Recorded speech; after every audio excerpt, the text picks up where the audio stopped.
TGIF, welcome to the weekend. We made it. Woo! Another week done. I apologize that this is a recording. However, if you're from Canada, you know that this is the Thanksgiving long weekend.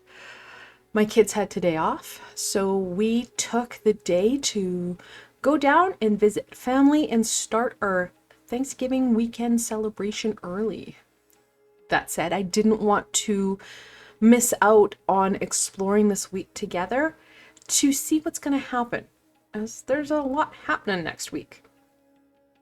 So first and foremost, of course, if you are Canadian or Canadian at heart, please enjoy that yummy celebration dinner, whatever that may be. And I know that food is such an important role in life, so enjoy this weekend. Next week on Tuesday, we have Pluto, the non-planet planet, going back direct. And Pluto has been triggering those shadow aspects and focus in and fear of shadow self. Oh, for forever and a day. It seems like it's been in retrograde forever, and the external planets usually are in retrograde longer. Pluto's been in retrograde since May. So it's been a hot minute. It goes back direct on the 10th. And like any direct phasing, if you will, of a planet, it will take some time to shift. So we will have that energy kind of shifting over the latter part of the week. Then, of course, we have a new moon coming in on Saturday with a solar eclipse. So that can be kind of a bit of a jarring energy. Even though we do have that new moon energy, we have it on a solar eclipse. And the weekend is kicked off on Friday the 13th. And this is the weekend that people are right around the middle of the month is when people start to feel the thinning of the veil. So we've got lots of kind of bumps coming up in the next week. That said, bumps aside, there's a lot to be explored, a lot that we can embrace. Now, know that you will have a new moon healing coming in on Tuesday as well, so that can help. The deck I have for this week, this is the Tarot of the Divine. It deals with mythology, folklore, and it is beautiful, and I love it. This is the Loracle Oracle, and I love, again, we're dealing with mythological beings. And there is a lot of myth around things like Friday the 13th, the thinning of the veil. So I thought, you know what, let's kick off this start into what many people struggle with and others look forward to. The thinning of the veil. We really get into the Halloween energy, that Samhain energy. All right, let's do this. Let's look at what my friends can expect from the week of October 8th through the 14th.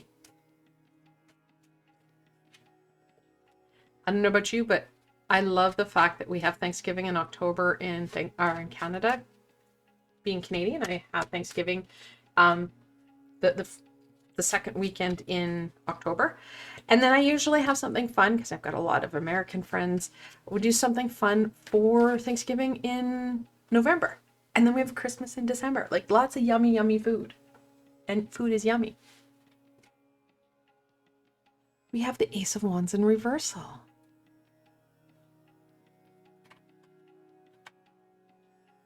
And then we have, I'm going to bring that down, another reversal. The Five of Cups.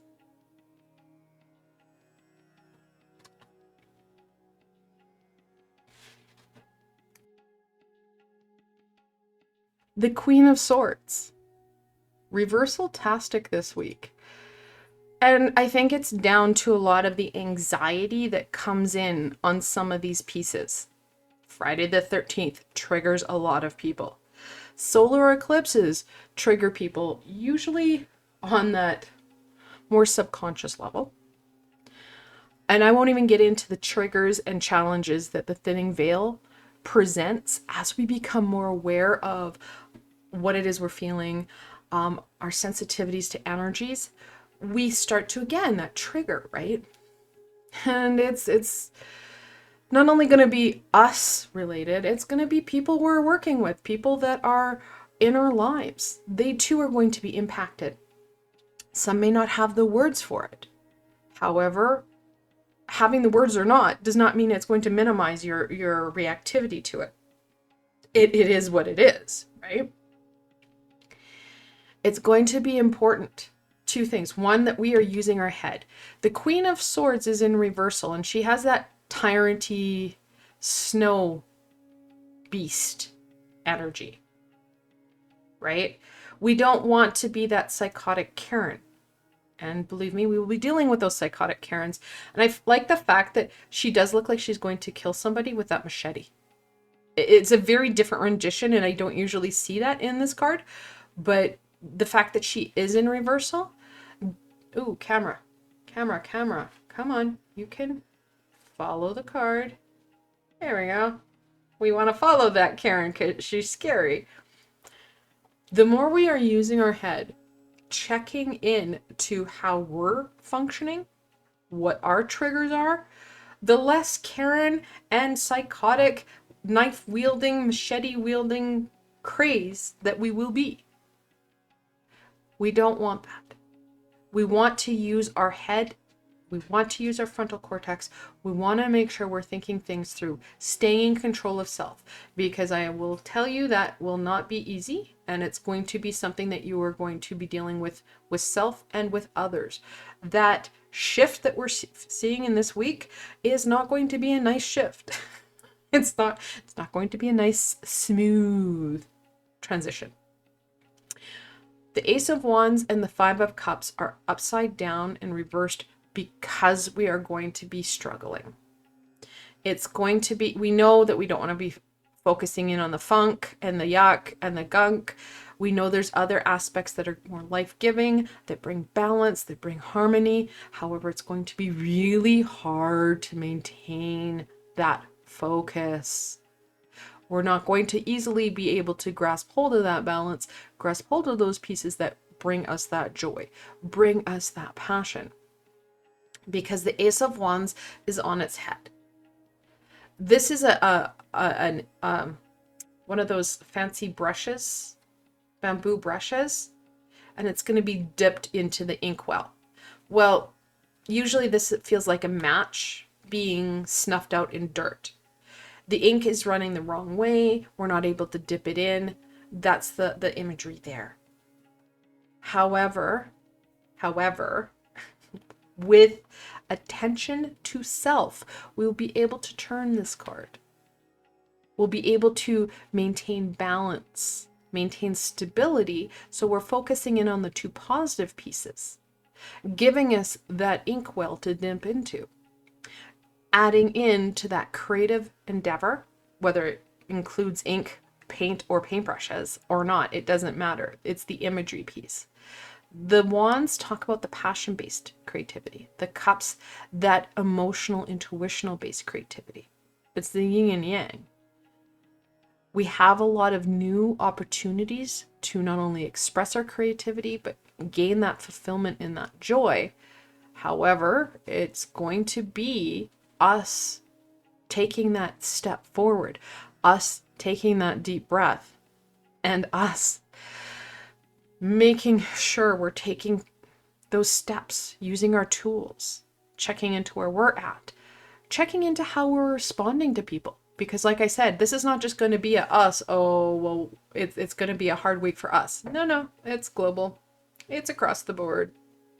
Everybody gets to play in this energy, and nobody's going to do well in it because it is very shifting, which brings in some, well, anxiety and fear. Not to mention we have Pluto going back into direct, which again is a shift, and then that retrograde energy is going to be with us throughout a good chunk of the latter part of the week, which brings in the Friday the 13th, the solar eclipse with the veil. It's adding on and on and on, and that buildup will, well, affect you and others. So others will also impact each other. It's kind of like a knock-on domino effect, in not a good way though. So be mindful of that. Ground yourself. I know we have no pentacles right now, but grounding and breathing will support you immensely. Oh, I'm chucking cards. Immensely as you go forward, because like I said, it's going to be up to us to stay in control of us. And isn't that just the cutest card? Oh my god. Okay, that card hit the floor too. But we'll see what other supports we can gain for you guys other than that cutesy amber butterfly drake. Oh my god, that's so cute. I love the colors, very fall. I love the golds and the reds.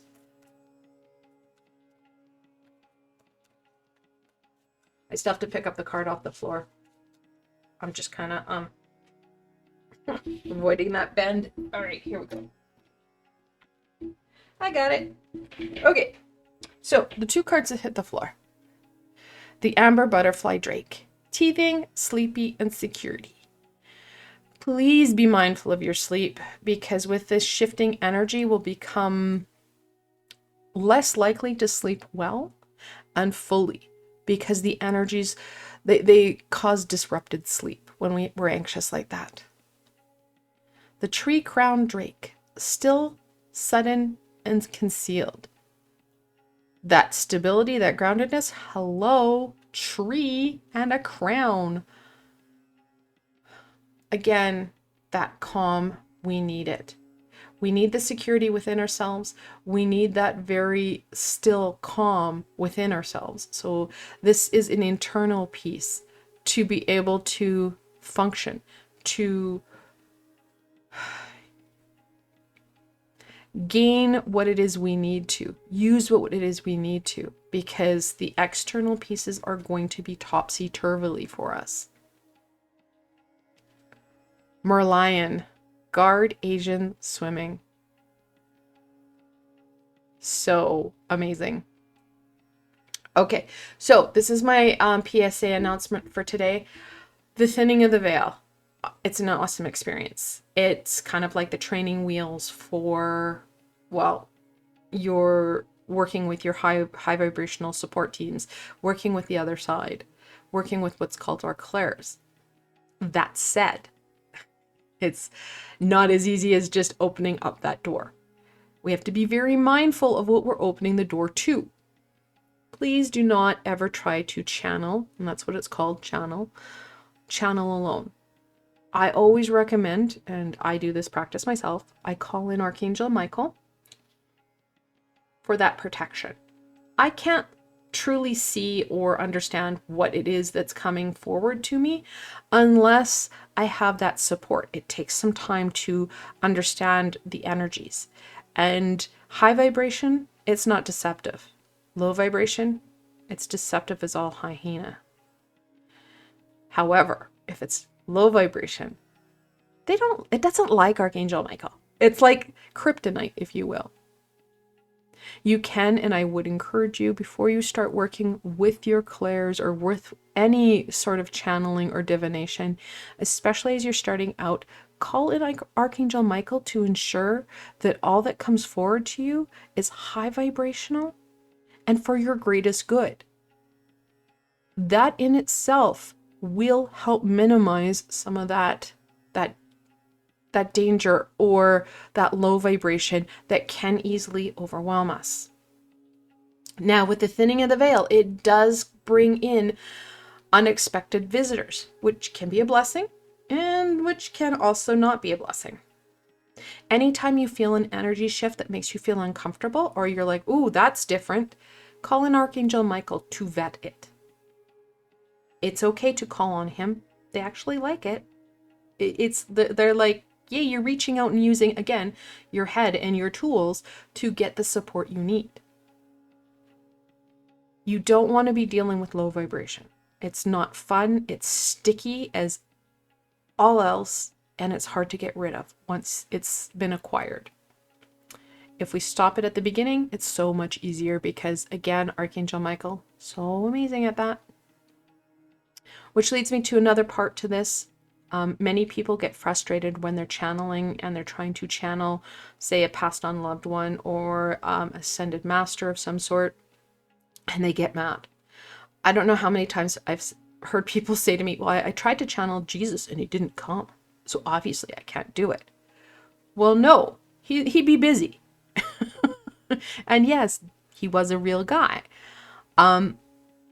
He's ascended master. He's not a high vibration or an omnipresent being like the archangels. He's an ascended master, which means he can be in one place at one time. That's it.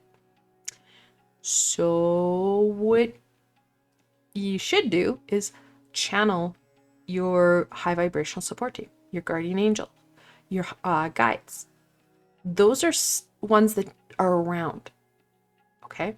I do have my set of, there were 3 meditations that I did in my Just You Me playlist where we worked on connecting in with your guardian angel. We worked on connecting in and channeling your guide. Or, well, I encourage people to start with one guide. Most of us have more than one guide. Those are really positive ways to start to work on the channeling. And because the veil is thinning, well, it's like training wheels for your senses. It opens things up and it's a little bit easier. Really recommend trying it, especially when you put in those safeties and you're channeling something that you know is high vibrational. It helps to clear things out, and it helps to connect you in to a team that's working so hard with you. Please also remember, second part of my PSA announcement. Not all passed on loved ones are high vibrational. I know that's hard to hear, but it's true. Some have not released the toxicity or abusive nature that they may have had. And you may not have known that they had that. It may have been a grandparent that you never saw that. So please be aware, if you are trying to channel someone, again, even if it is family related, call an Archangel Michael to vet it for you. If they're not high vibrational, they will not come, especially with Archangel Michael towering behind you. Use your words, use your head. It's going to be really important, especially as we transcend. Because you got to remember, the thinning veil is not a snap-on, snap-off thing. It starts around the middle of the month, and what starts to thin slowly, it crescends and hits that peak, of course, on the witching hour of the 31st, on Halloween, or Samhain, depending on what you celebrate. And then in November, it starts to, again, thicken. I feel it thickens faster than it thins, but even a couple of days after Halloween, you still, those training wheels are still there. So it again, it's just like with when the planets go direct. It takes a while. Okay, let's go back to our reading. But that guard and that safety, really important. Also, if the energies and people's energies are getting really out of control, I do have a meditation for protection. It's in my Just You and Me playlist, and it literally is called Protection. Oh my goodness, and again, they're just hucking cards left, right, and center. But let's look at what other supports, information, and guidance that needs to be shared with you for this week. And I will be talking more about this on my Twitch channel. I will be kind of shifting gears. I usually shift gears into Halloween mode after this weekend. Thanksgiving's kind of my piece. I like to enjoy the fall or autumn season, because we're just shifted into it like a couple weeks ago to that fall equinox. I like to give the autumn time some time, if you will, to enjoy that fall aspect. So next week I will be shifting things up, especially around here. My borders and stuff will change for Halloween. This is the card that hit the floor. The 4 of Coins or the 4 of Pentacles. That stability and groundedness. I've said that a hum of times. Super, super important. When in doubt, I do have a whole playlist that is literally, all about, they're short and sweet. They're under 10 minutes. Things like grounding, stability. Go through it if you need it. You just need like 5-10 minutes to yourself just to be able to breathe and focus in on what you need. These are tools that are supportive for you. The Knight of Wands. I don't know how I just love this so much.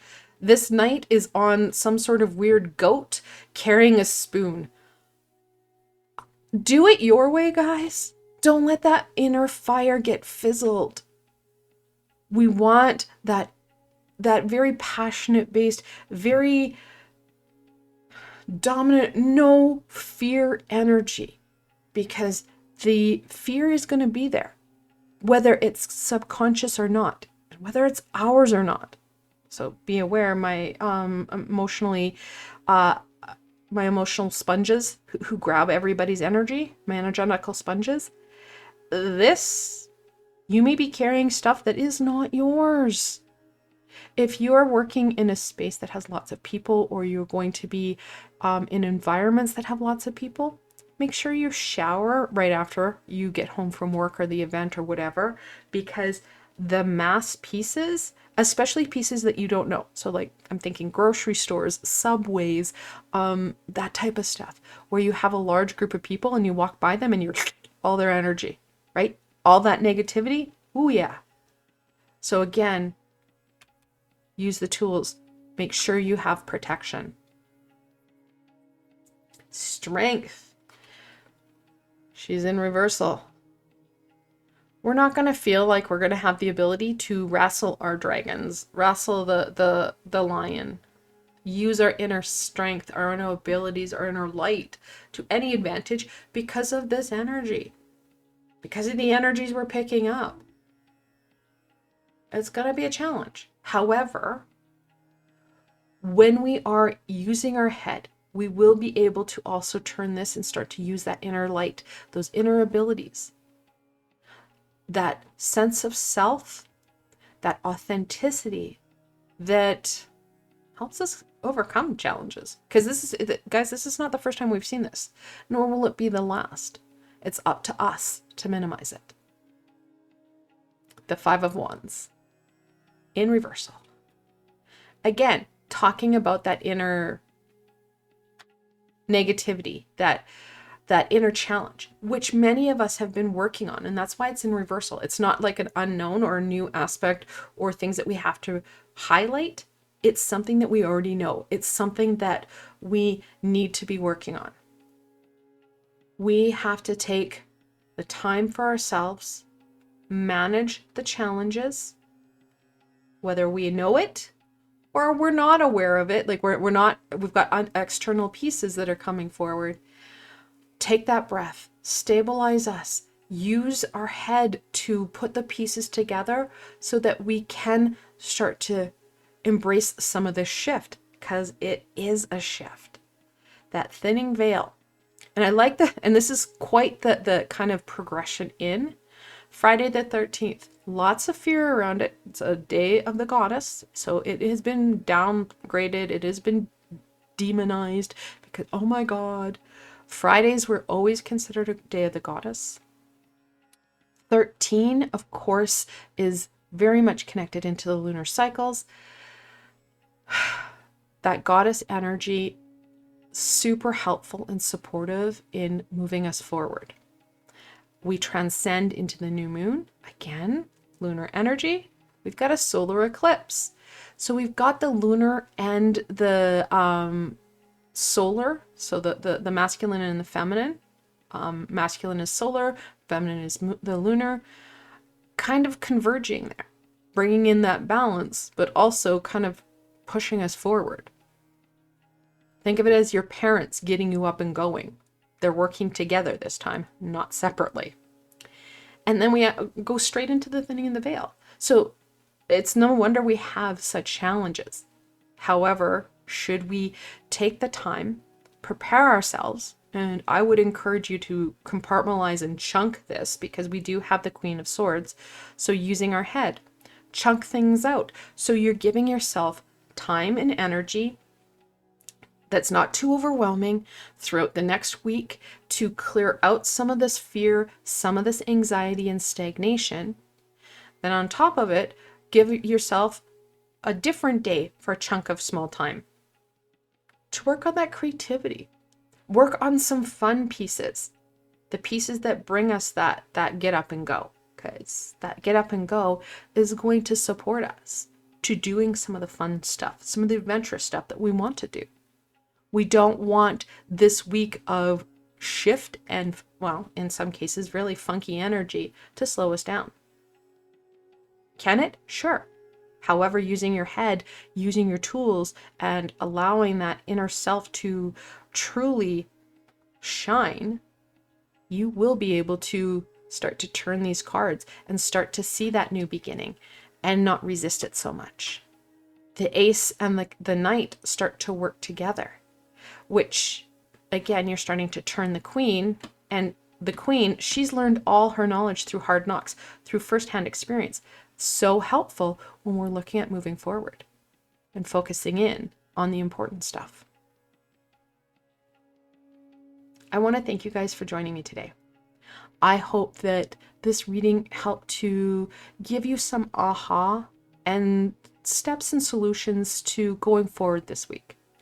I will link below my videos that I had suggested, like those channeling videos, because let's be honest, those are going to be really helpful, not only right now, but as we get into October. And then also the protection one, because I think that energy protection is really going to be helpful, whether you're an energetical sponge or not. Now, if you like this session, please don't forget to give it a thumbs up. And really, guys, don't forget to subscribe and hit that bell. I have so much more coming forward. This helps you stay connected into me and what I'm doing over, well, that spooky Halloween season. And also, guys, don't forget, if you're looking for an added layer of support, I do have a Ko-fi and Patreon page. I've provided links below, so you can go check it out. Again, I want to thank you so much for joining me today, and I hope that this does give you that leg up and help you to focus in on what's truly important to you. Until tomorrow, my friends.